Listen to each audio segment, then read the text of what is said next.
everyone, welcome to the third edition of our Heart Heroes podcast. I'm Cathy, Youth and Family Support Manager, and I'm joined today by the lovely Jennifer. Welcome, Jennifer. Hello, Cathy, how are you? I am very, very good. So thank you so much for joining us, and we're really, really excited for you to share your story.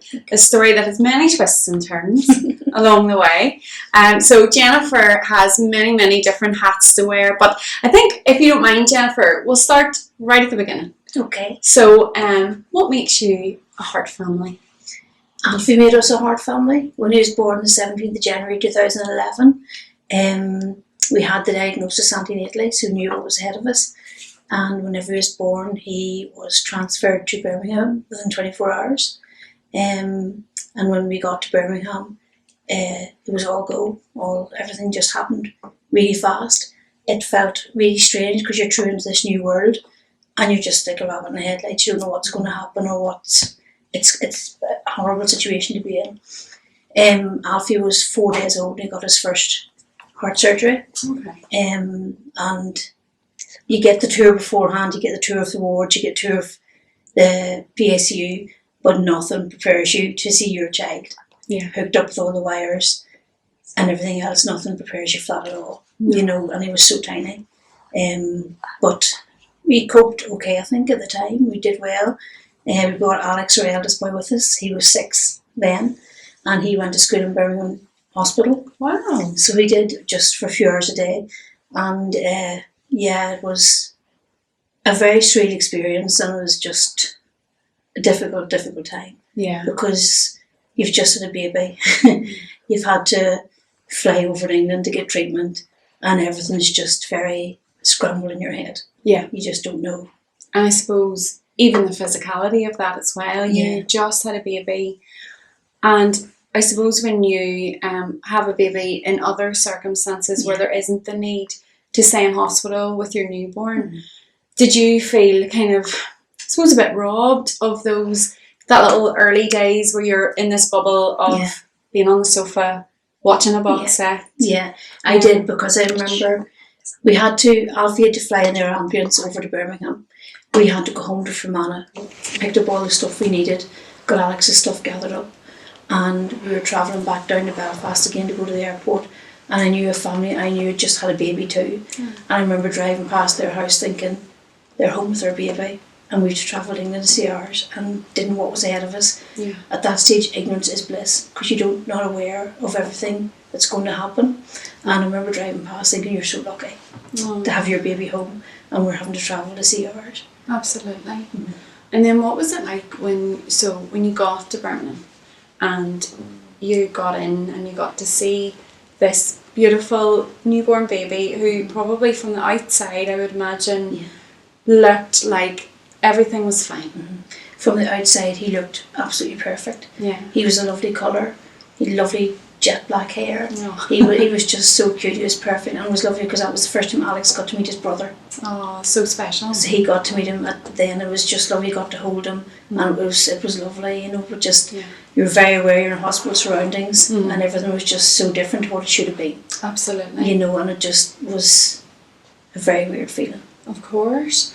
And tell me a bit more about Alex then. So how did you tell Alex that his new baby brother actually was in Birmingham and he had a problem with his heart?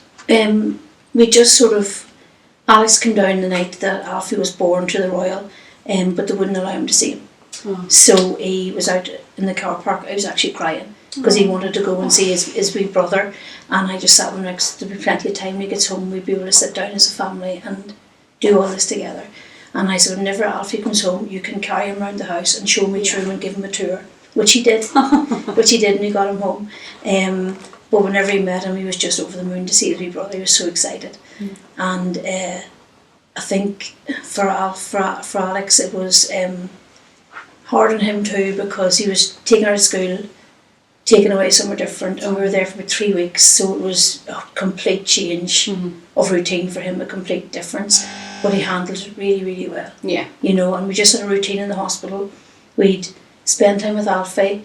Either Nigel or I would go with Alex to get lunch somewhere. Yeah. There would be routine going on, and we did that every day. Yeah. And just kept some sort of structure and some sort of plan in place. And we think it worked.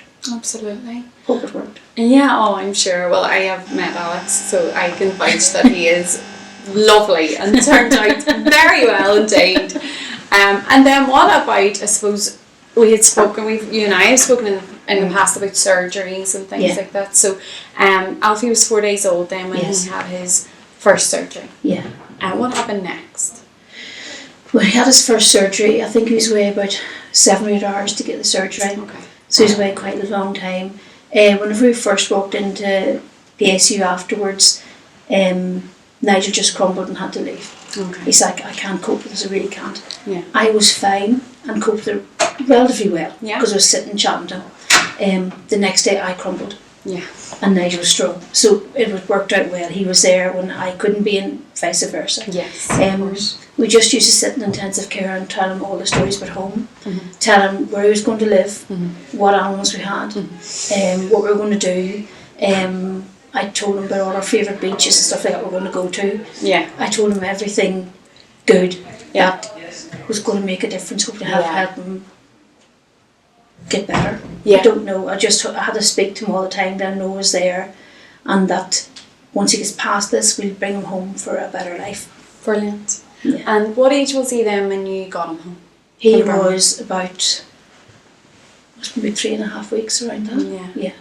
Yeah. And then has Alfie needed, what's his care looked like then since 3.5 weeks old? Was there another surgery? Was there kind of prolonged hospital stays or anything? Alfie's first year was a bit bumpy. Yeah. Because he seemed to pick up infections and stuff quite often. We were quite in our local hospital quite often. Okay. He did his second open heart surgery at 6 months old, and he was over for a cath first, and during the cath his heart went into what's it called?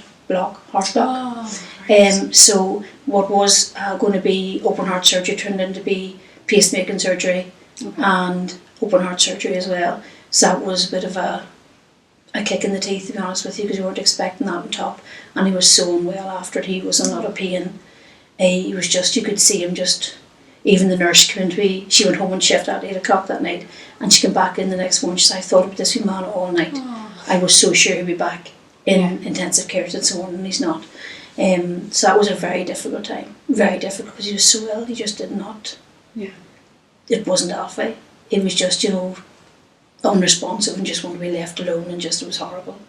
And I'm sure every minute spent there at his bedside probably felt like an eternity. It did. Felt really, and just sort of thinking, come on Alfie, give us something, to sort of fight back. But he was just so ill. But again, we just sat chatting to him, read him his favourite books. Yeah. Made sure his favourite toys and blankets was with him as best. Everything was familiar as best we could. Yeah. And we just talked, just being there, and just, that's all you can do really, isn't it? Yeah.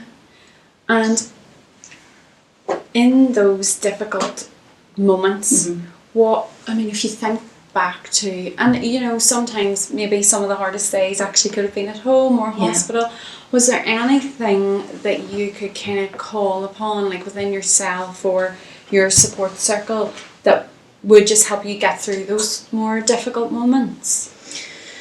I think the most difficult moments, yes, were in hospital, but at home was extremely difficult too. Yeah. Because Alfie was a very poor feeder. He hadn't the energy. Oh, okay. He couldn't drink a full bottle. That was never going to happen. If you got 10 mils into it at a time, it was a battle to get more into him, because he just fell asleep or just was so tired. Oh, yeah. Couldn't have any more.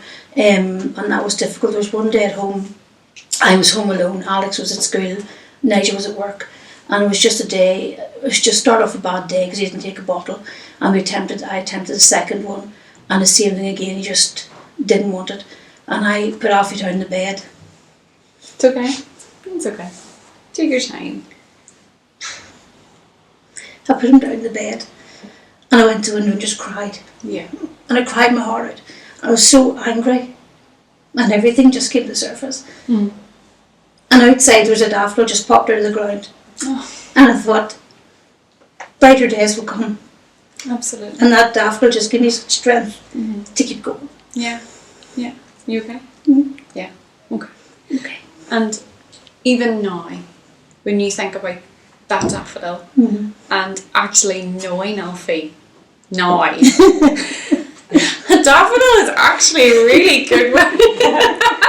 Just pops out of the ground and spreads light and joy. We have hundreds of daffodils down our drive, and every year when they pop up, I think of that.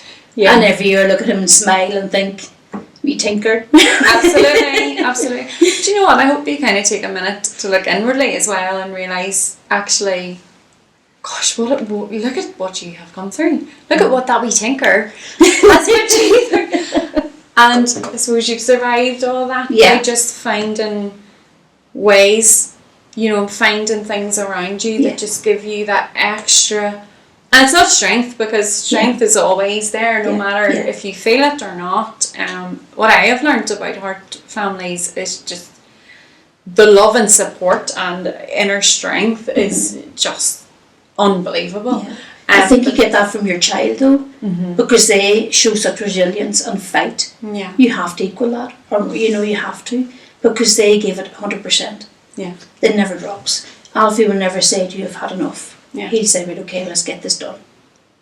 And if you have that mentality, I have no right not to be equally as good, as strong as him. Yeah. I don't, because I'm not going through it.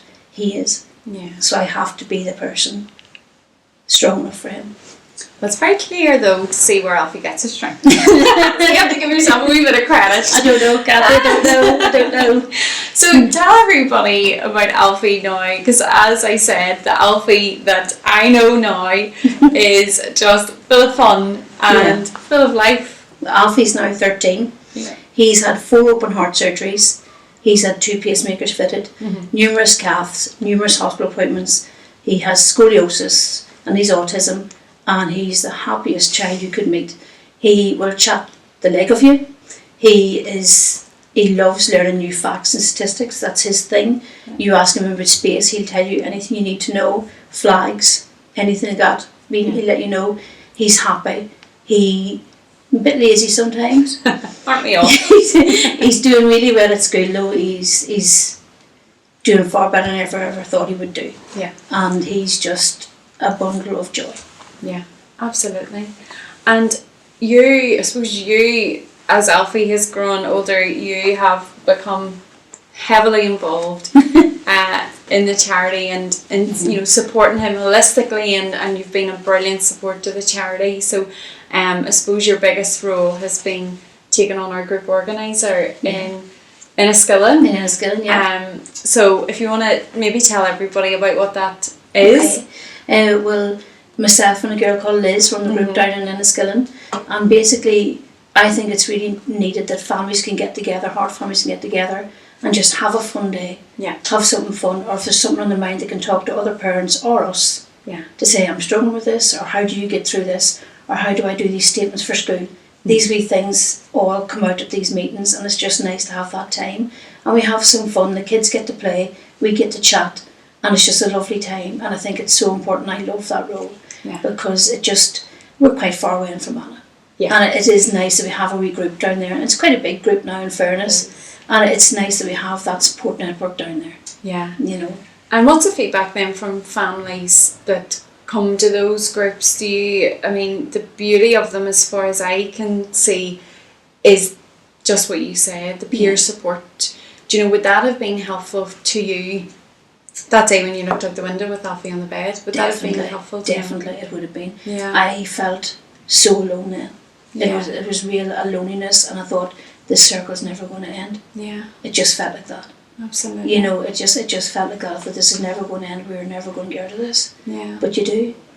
You do. You do. You get out of it, and you come out of it a better person because you appreciate life at a whole different level. Yeah. Because what was important before isn't important anymore. And I sort of think, well, why was I worrying about that? It's so insignificant. It's a true saying, if money can fix a problem, it's not a problem. Yes. And I think they trust the medical team. Yeah. Trust the medical team. They will do the absolute best they can for your child. And just be mum and dad. Just be there for your mum. Just be there to be a parent.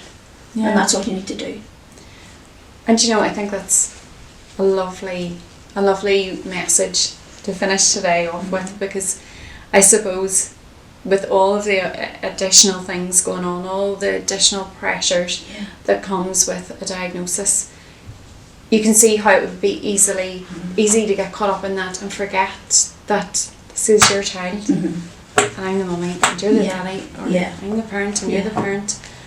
And actually I think that's a really we already said from day one. We were in Birmingham walking down the corridor one day, and Nigel said to me, this is going to change our lives forever. I said, no, it will, because it really will. And he says, we have to make a promise to bring him up as normal as we can. He says, and leave the medical team to do what they're going to do, and we'll just be mum and dad and just bring him up to be the best Alfie we can bring. And you're certainly doing that. And that's what we've tried to do. Absolutely. Yeah. Well, do you know what's shocked me is that Nigel has really wise words. But we won't tell him. No, definitely not. He's never going to find that out. But no, listen, do you know what? I just think you're wonderful. I really do. I think your whole family, I've had the pleasure of meeting all of you and getting to know Alfie particularly well with summer class, and it's just been brilliant. We can have him this year too for summer class. Good. He's very welcome. Keep me on my toes. But listen, I just want to say thank you on behalf of the charity, on behalf of everyone listening today, because it's just so lovely to hear you share your story, but do so in just such an honest way, and very, very emotive. So thank you for that. It's a very brave thing to do. Thank you, Cathy. Thank you. Thank you everyone for listening. Be sure to check in with us next month for episode number 4.